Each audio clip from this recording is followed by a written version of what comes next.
Another day, another vlog.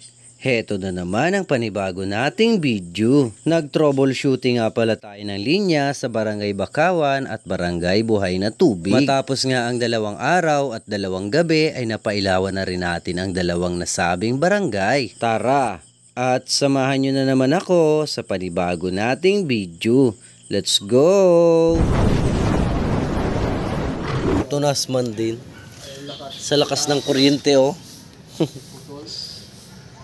Yo, what's up mga idol at welcome back sa ating channel. Matagal-tagal nga pala tayong hindi nakapag-upload dahil nga nagkaroon ng bagyo dito sa aming lugar. Dahil nga sa bagyo ay nagkaroon sa amin ng sunod-sunod na brownouts, kaya talaga namang ginawa natin ang ating makakaya para magkaroon ng kuryente dito. At habang inaayos nga natin ang kuryente dito mga idol ay busy naman ang mga teacher pati na rin ang mga magulang. Ihinahanda nga nila ang stage para sa graduation day bukas. Dahil nga sa pag-iintindi ng ilaw dito mga idol ay inabot na nga tayo ng gabi. At inantabayanan nga natin ang pailaw dito mga idol dahil nga ilang araw na silang walang power. Dahil nga sa pagkawala ng kuryente sa kanilang lugar mga idol ay ilang araw na rin silang napupuyat dahil sa kakapaypay sa kanilang mga anak. At dahil nga doon mga idol ay ramdam natin kung gaano kahirap ang pagpapaypay or pagbabantay sa mga anak habang sila'y natutulog. Hindi nga katulad noon na kahit kulambulang ay sapat na sa atin. Nasanay na rin kasi ang tao dito sa amin na kapag natutulog nga ay meron ding electric pan. Nang maging okay na nga ang kuryente ng Bakawan at Buhay na Tubig mga idol ay umuwi na nga tayo.